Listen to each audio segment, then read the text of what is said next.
क्या कार्यक्रम है, क्या मकसद है काशी आने का? राष्ट्रीय परशुराम परिषद के द्वारा यहाँ पर एक बड़ा सम्मेलन आयोजित हो रहा है, जिसमें भगवान श्री परशुराम जी के जन्म स्थली को लेकर के जो बहुत लंबे समय से सनातन हिंदुओं में एक भ्रम की स्थिति पैदा हुई थी कि भगवान श्री परशुराम जी की जन्मस्थली कहाँ है, और भगवान श्री परशुराम जी के द्वारा जो लोक कल्याण को लेकर के जो कार्य किए गए थे, जो पृथ्वी पर उनके लंबे समय से वो बहुत पटल पे नहीं आ पाए थे, उसको लेकर के भगवान श्री परशुराम जी पर एक बड़ा यहाँ सम्मेलन आयोजित है,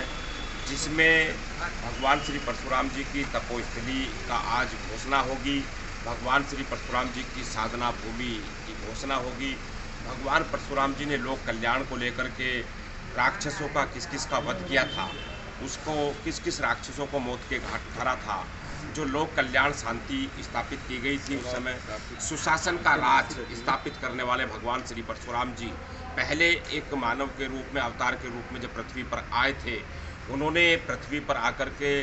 जो समुद्र ने तबाही मचाई थी, तो वो समुद्र ने तबाही कहाँ मचाई थी, तो अभी हम सबको इत्यादि स्थानों का उनका भगवान श्री परशुराम जी के द्वारा भगवान शंकर जी कहाँ पर स्वयंभू स्थापित हुए थे, तो ऐसी चीज़ों की आज घोषणा होनी है। तो काशी विद्युत परिषद के विद्वान और देश के जो इतिहासकार हैं, जिन्होंने वेदों में, पुराणों में उन सारी चीज़ों का अध्ययन करके बहुत लंबे वर्षों से जो राष्ट्रीय शोध संगोष्ठी हरिद्वार में संपन्न हुई थी 3 दिवसीय, जिसमें राम भद्राचार्य जी ने भी अपने वहाँ वाणी से विचार रखे थे, तो उनका उद्घोष यहाँ काशी विश्वनाथ की धरती पे होगा। तो इस कार्यक्रम के निमित्त मुझे आज यहाँ आने का अवसर मिल रहा है। तो मैं राष्ट्रीय परशुराम परिषद का संस्थापक के नाते भी और उत्तर प्रदेश सरकार में राज्य मंत्री रहा, इस नाते भी मुझे यहाँ बहुत गौरव प्राप्त होगा और मैं उनके बीच में रहूँगा विद्वानों के, और वहाँ पर राष्ट्रीय परशुराम परिषद के द्वारा जो कार्यक्रम किया गया है उस सब चीज़ों की।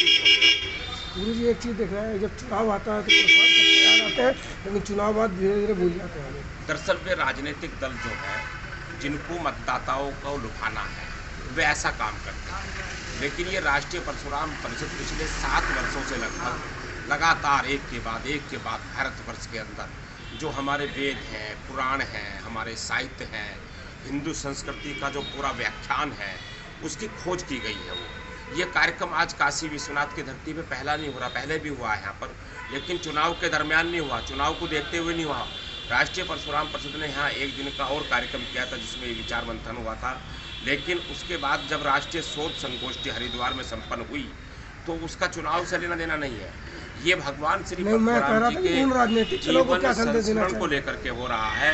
जो राजनीति देखते हैं भगवान श्री परशुराम जी में, भगवान राम में, वो दूसरे प्रकार के लोग होंगे, लेकिन हम लोग राजनीति से नहीं, हम राजनीति से प्रेरित नहीं हैं। हम लोग अपने सनातन हिंदू के नाते, हमारे सनातन हिंदुओं का जो छुपा हुआ है,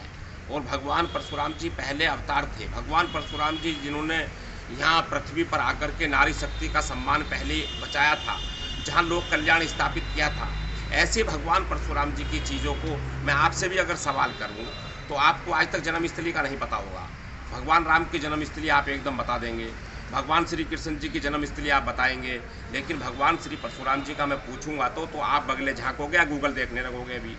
तो इसलिए ये काम जो है अपने सनातन हिंदुओं के लिए है, और भगवान श्री परशुराम जी वो किसी एक जाति या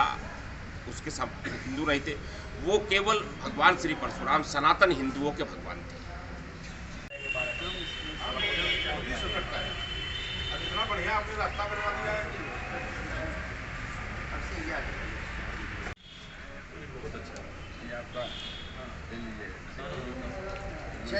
आपको लिंक मिल जाएगा। लिंक भगवान परशुराम की जय हो, भगवान परशुराम की जय हो।